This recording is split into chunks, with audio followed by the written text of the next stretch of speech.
جناب تنولی صاحب، اس کے گہرے نتائج، اثرات اور خاص طور پر اس نے جو نظم و ضبط اور اطاعت امیر کا جو درس ملتا ہے اس سارے واقعے میں، بہت ہی ایمان افروز ہے۔ جی ڈاکٹر صاحب، اور ریاست کی جو مضبوطی ہے وہ اسی کے ساتھ ہے کہ اس کے اندر کتنا لا اینڈ آرڈر ہے اور کتنا ڈسپلن ہے۔ اور تنولی صاحب، وہ کیا کہتے ہیں، ریاست کا کیا ہے جو موقف ہوتا ہے یا دعویٰ؟ یعنی اس کا پالیسی جو ہے، اسٹیٹ پالیسی جو ہے، اس کے ساتھ آپ جب کمیٹیڈ ہوں تو پھر ریاست ظاہر مستحکم ہوگی۔ اچھا، غزوہ تبوک ہم دیکھتے ہیں کہ بین الاقوامی سطح پر جو اسلام کی ریاست تھی، اس کی آئیڈینٹی، اس کی شناخت اور اس کا جو ایک تسلط تھا وہ اسٹیبلش ہوتا چلا گیا۔ دیکھیں، آپ تشریف جب لے گئے تو آپ نے 20 دن تک وہاں انتظار کیا۔ 20 دن بہت بڑا وقت ہوتا ہے محاذ جنگ پہ 20 دن آپ کیا فرما رہے، اور نہ سلطنت روم کی طرف سے کوئی آیا، نہ ان کے اتحادیوں کی طرف سے کوئی آیا۔ اچھا، اس کا مطلب یہ ہوا کہ یہ ایک اللہ رب العزت کی طرف سے تائید تھی جو آپ سسٹم کی اس پالیسی کے نتیجے میں میسر آئی۔ مطلب اس کے ایک انفرادیت یہ بھی ہے کہ پھر جنگ ہوئی نہیں باقاعدہ، یہ بغیر جنگ کے فتح ہوئی۔ اچھا، بغیر جنگ کے فتح سبحان ہوئی۔ اللہ۔ یعنی یہی تو ہم ڈسکس کر رہے ہیں کہ جب آپ ساری تیاریوں کے ساتھ اس میں ایمان اور اخلاص ڈال دیتے ہیں تو جو ماحول ہے وہ آپ کے فیور میں ہوتا ہے۔ کیا بات، یعنی سیرت کا یہ بھی ایک پہلو ہے بے شک، جسے ہم نے اپنی زندگیوں میں لے کے آنا ہے۔ اور اس کے پیچھے بنیادی چیز وہی تھی، جو ڈسپلن ریاست میں ڈسپلن ہوگا تو ریاست مستحکم ہوگی، لیکن جب وہ ڈسپلن ذات رسالت کے ساتھ آپ وسلم کے ساتھ متعلق ہو کے ہوگا تو تقویٰ بنے گا۔ گویا کہ یہ ریاستی تقویٰ تھا۔ سبحان اللہ، اس ریاستی تقویٰ نے، اس عسکری تقوی نے کیا کیا، مخالفوں کو آگے آنے تک کی ضرورت نہیں دی۔ کیا بات ہے، یہ وہ ہتھیار ہے جو نظر نہیں آتا لیکن اس کا اثر روحوں اور دلوں تک جا کے ہوتا ہے۔ اور یعنی اس کا نشانہ قلوب ہیں، ارادے ہیں، جذبے ہیں، اور مخالفین کے جذبے تک سرد ہو گئے، وہ آگے نہیں آ سکے۔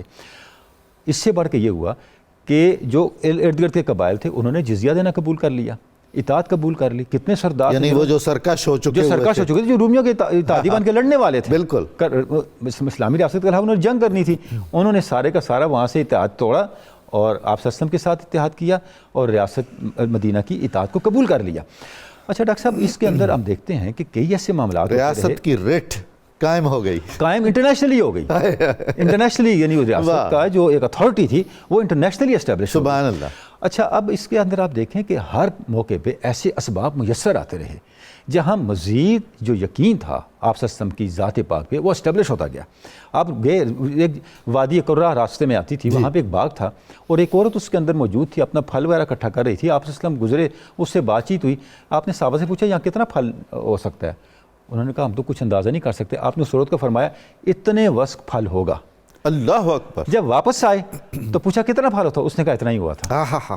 یعنی اب آپ کو یہ بات کہنے کی کیا ضرورت؟ قربان جائیں، بتایا کہ زبان نبوت کہتے کس کو۔ اچھا، اب آپ نے ڈسپلن کی بات کی۔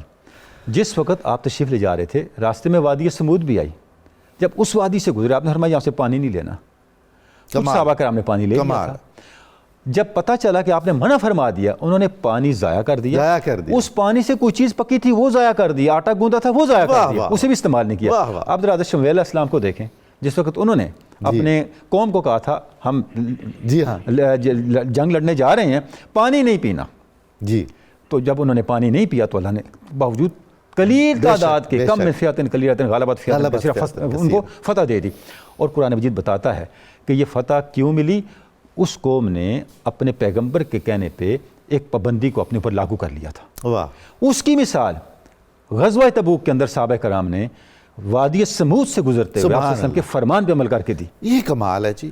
یہ جہاں بھی عذاب ہوئے تھے ان سرزمینوں سے رسول اللہ صلی اللہ علیہ وآلہ وسلم کا گزرنا اور آپ کا وہ بھی ایک سبق ہے۔ اس میں بڑا لطیف نکتہ ہے، یہ آپ نے بڑی اچھا اشارہ فرما دیا۔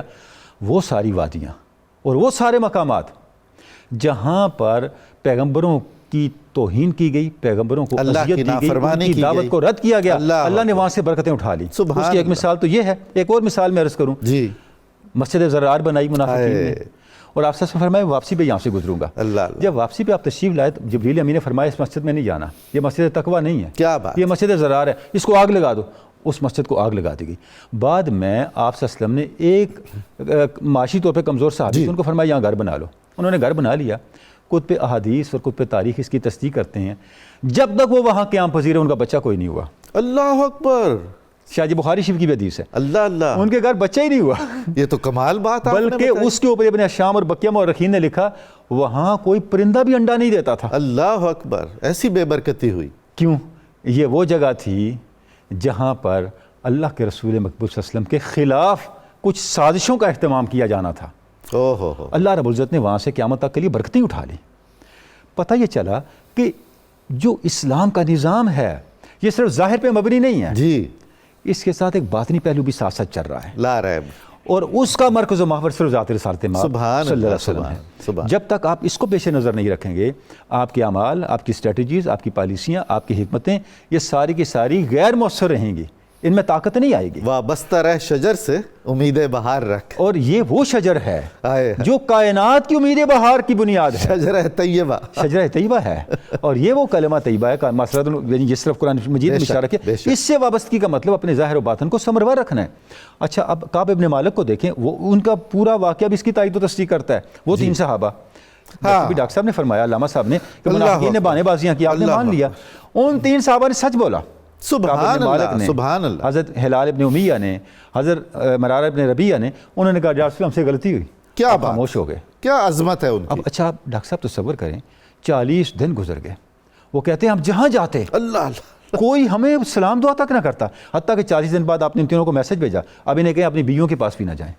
اللہ، اس پہ 10 دن مزید گزر گئے، اللہ اللہ، اتنی پابندیاں، اور وہ انتظار کرتے رہے تاہم کہ اللہ کی طرف سے معافی کا اعلان۔ ہاں، سبحان اللہ، رحمت کے دروازے کھلے، سبحان اللہ، یعنی اس کا مطلب یہ ہوا جب آپ اپنے امتی ہونے کی غیرت کو بیدار کرتے ہوئے ہائے، آپ سسٹم کی حضوری میں غلطیوں پہ حقیقی ندامت کو اختیار کریں گے تو اللہ کی طرف سے پھر اس طرح کی رحمتوں کا بشارت سبحان آئے گا، اللہ، سبحان اللہ، اللہ کی طرف سے اس طرح کی برکتوں کا اور قبولیت کا نزول ہوگا، بشارت ہوگی۔ بے شک۔ تو غزوہ تبوک جو ہے وہ ملت اسلامیہ کے انفرادی، اجتماعی اور ریاستی کردار کو ڈیفائن کرتا ہے۔ سبحان اللہ، یہ ہمیں صرف ریاست کو مستحکم کرنے اور عسکری سطح پہ دشمنوں کا مقابلہ کرنے کی اسٹریٹجی ہی نہیں دیتا، یہ جو 5-6 فٹ کی ریاست ہے انسان کے اپنے ہاتھ میں، واہ واہ واہ، اس کو فتح کرنے کا بھی پورا حوصلہ سبحان دیتا اللہ، ہے سبحان کہ اس ریاست کو کیسے فتح کیا کرنا ہے، اور اس ریاست کی فتح ہی ہماری یہ جو باہر کی ریاست ہے اس کی فتح کی کیا بنیاد بات بنتی ہے، ہے۔ بہت خوب، بہت خوب۔